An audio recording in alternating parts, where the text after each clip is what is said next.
gonna be stupid. You're gonna be stupid. You got to be smart about it. Be smart about it. Duh.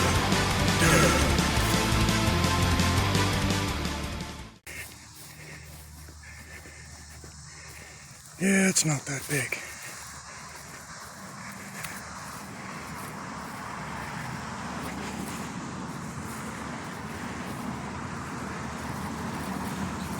No, that's actually pretty small.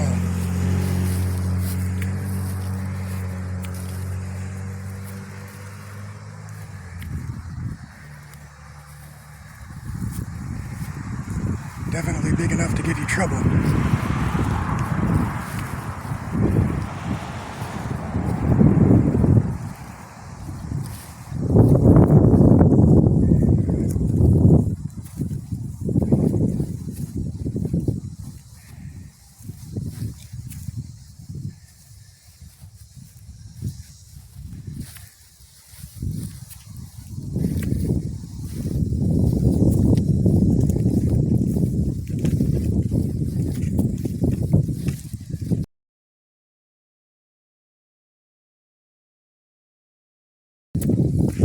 Listen to them feet hitting that ground.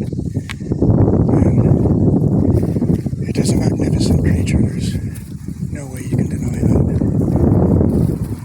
See the swamp slime on his back. And I can't get a good view of his head, but when the head is flat and wide, it's usually a male. So if there was a nest around, this would not be happening. I'd be running. Ooh, yeah.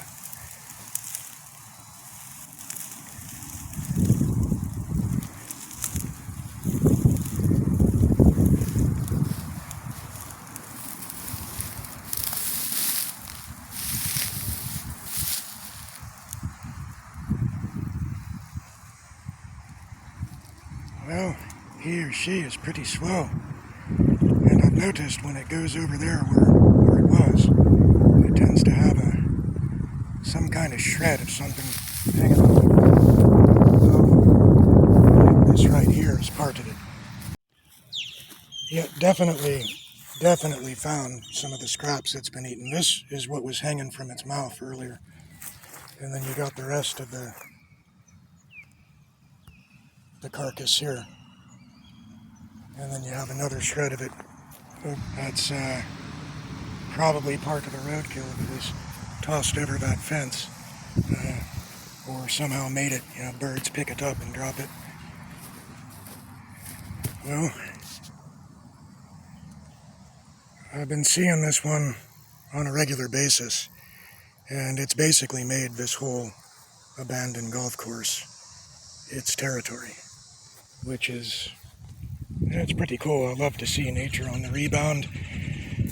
Things doing their things without all the humans. Almost certainly, when they get this size, on a golf course, they'll come around and I don't know if they euthanize them or move them, send them to a meat farm. I don't know those details. But I hope this one sticks around. This golf course is going to be... it's changed ownerships, I guess. I don't know anything about golf. Don't have any interest. The only thing I care about with golf courses is that it's kind of a lesser evil. I'd rather see this than Lennar.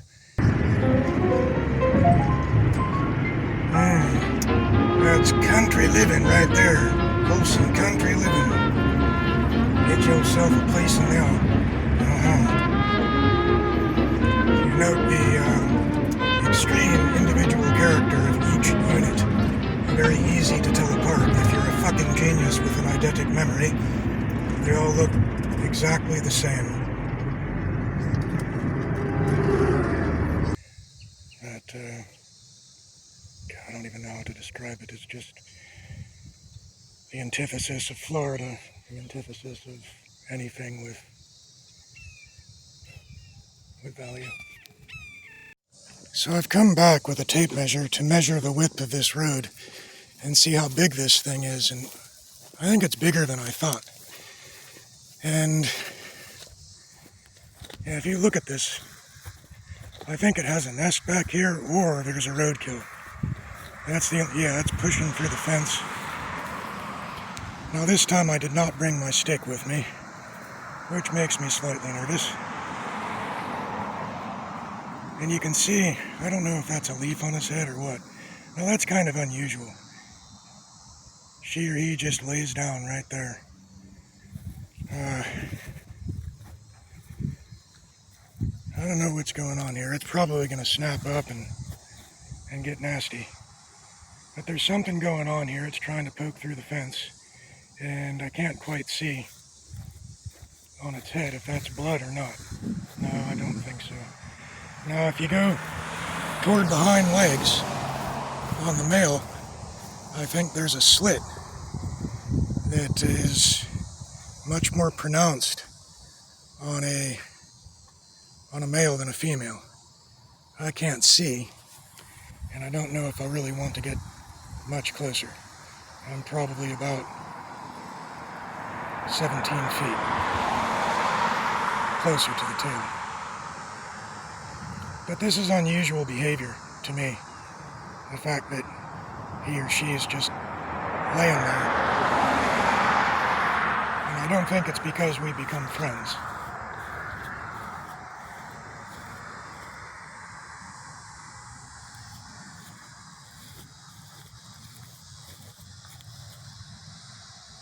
I see a little coloration on the snoot.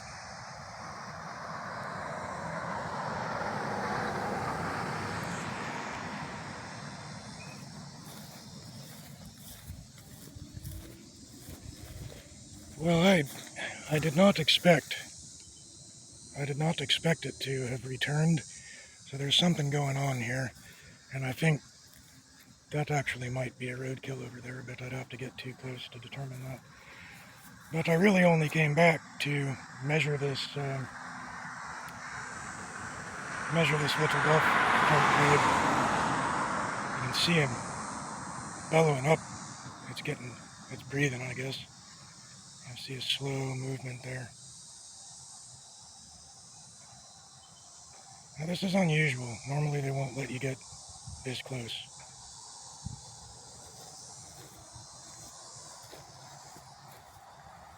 So I don't know if that was defensive. Oh, well, this is strange.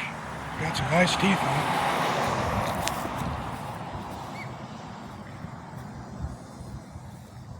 I'm beginning to wonder if there's not actually a nest in there. Yeah, that's not friendly. There's a nest back there. I think that's what's going on.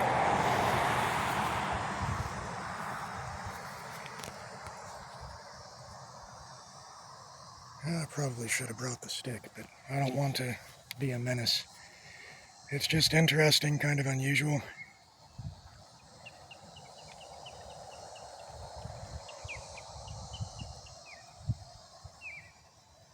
You can hear that osprey out there.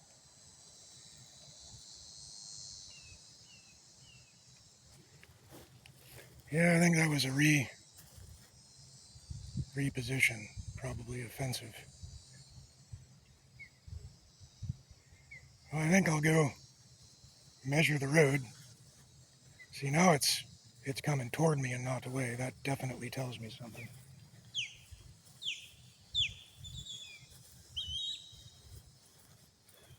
It's gonna go. Now, you know, that's kind of interesting. You think, well, you're just trimming trees. You're just messing with bushes. And you find that son of a bitch back there? Because I crawl through that kind of stuff all the time. And it's going for bougainvillea right now. And if you know bougainvillea, it's got thorns. Well, I'm going to go take a measurement and be done with this. But I would not want to be crawling around in there. That'd be a hell of a surprise. That'd be a hell of a surprise.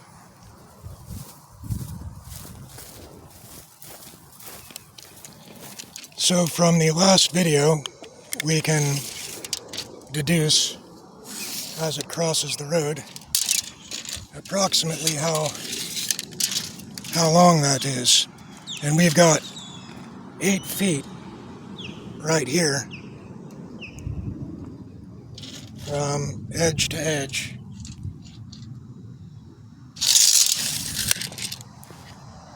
So I don't know if its tail spanned that whole distance. I think it was more. But good golly gee, that'd be a hell of a thing to find in the bushes. And that would be the second time. In the other video I did, I caught that tiny rascal in, oh, I don't know what that stuff is. Anyway, it's just a standard shrub that is used for landscaping, and there it was. I reached in there and got it out and took it back to the pond.